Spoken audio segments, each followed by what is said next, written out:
এখন যেটা হচ্ছে এটাকে আমি ঠিক ইন্ডিয়া পাকিস্তান যুদ্ধ বলবো না, এটা হলো ইন্ডিয়ার একটা নিজের থেকে একটা ক্রিয়েটেড পলিসি। তারা চাচ্ছে যে বিশ্ব নেতাদের, বিশ্ব নেতৃত্বকে তাদের পক্ষে আনার জন্যে, এবং তারা একটা আমি বলবো একটা নাটক সাজায় তারা হিন্দু মুসলিম একটা বিরোধ করার চেষ্টা করতেছে, যার জন্য দেখবেন আপনারা তারা বলতেছে যে আমরা পাকিস্তানের ভিতরে যে পাকিস্তানকে আক্রমণ করি নাই, আমরা করেছি যে ওখানে ইসলামিক টেররিস্টদেরকে তাদের উপর আক্রমণ করছে।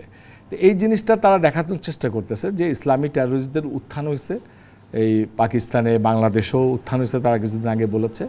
তো সেই জন্যে ওরা ওখানে ইসলামিক টেররিস্টদেরকে আক্রমণ করার চেষ্টা করছে, এবং তারা বলছে যে আমরা পাকিস্তানিদের কোনো সামরিক ঘাঁটিতে আমরা আক্রমণ করি নাই।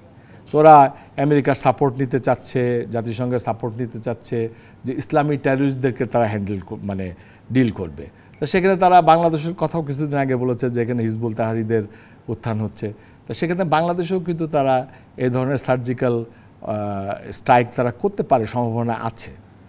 তো সে কিন্তু যেটা হয়েছে যে পাকিস্তান আক্রমণ করার পরেই বিশ্ব নেতারা কিন্তু এটা অ্যাকসেপ্ট করেনি, সবাই এই বিষয়টাকে নিন্দা করেছে, এবং আমার ধারণা এটা যুদ্ধের রূপ নেবে না। এটা কারণ হলো কোনো জিনিসের একটা কজ থাকে, একটা কারণ থাকে। তো এইখানে এই যুদ্ধের কোনো কারণ নাই। তো ওরা যেটা দেখাচ্ছে যে ইসলামী টেররিস্টদের উত্থান হয়েছে, কিন্তু আসলে ইসলামী টেররিস্টদের উত্থান হয় না এইভাবে। তো সুতরাং তাদের কজবিহীন যদি একটা যুদ্ধ খেলা, এইটা বেশিক্ষণ থাকবে না। ইট উইল নট টেকেন, মানে আপনি যুদ্ধের ফর্মে যাবে না। এটা বিশ্ব নেতারা এটাকে ইন্টারফেয়ার করবে। এবং বাংলাদেশে তারা যেটা বলেছে এটা মানে বিশ্বের কেউ বিশ্বাস করে না যে এখানে ইসলামিক টেররিস্টদের উত্থান হয়েছে। তো সুতরাং বাংলাদেশেও তাদের আক্রমণ করার ক্ষমতা আছে, কিন্তু আক্রমণ করে নিন্দার পাত্র হবে তারা, এর বাইরে কিছু হবে না। বাংলাদেশকে তারা আক্রমণ করার অবস্থানে নাই। বাংলাদেশের করণীয় হলো যে বাংলাদেশের সমস্ত রাজনৈতিক নেতাদের একটা জিনিস বুঝতে হবে যে আমাদের একটা দীর্ঘ সময় ধরে আমরা আমাদের প্রতিবেশী যে রাষ্ট্রটা ছিল ভারত, আমাদের উপরে দীর্ঘ সময় ধরে দাদাগিরি করেছেন।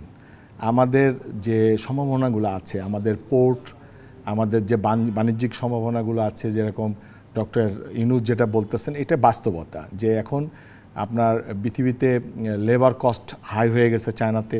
সুতরাং চায়না থেকে ইন্ডাস্ট্রিগুলো এখন বাংলাদেশে আসার জন্যে উপযুক্ত জায়গা।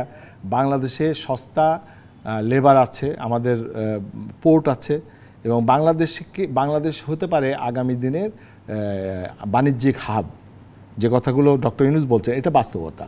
এই বাস্তবতাকে আমাদের ইউটিলাইজ করতে হবে, যার কারণে আমাদের দরকার, সমস্ত রাজনৈতিক দলদের দরকার ঐক্যবদ্ধ থাকা। এবং ডক্টর ইউনূস আমাদের সত্যিকার অর্থে উনি একটা ক্যাপাবল ব্যক্তি, এবং ওনার নেতৃত্বকে আমি বলবো যে মেনে নিয়ে, ওনার নেতৃত্বকে নিয়ে আমাদের এগিয়ে যাওয়া। এবং এখানে যেটা স্টেক হোল্ডার পৃথিবীতে এখন দুটাই স্টেক হোল্ডার, বাণিজ্যিক যুদ্ধ চলতেছে পৃথিবীতে, সেখানে আমেরিকা এবং চায়না।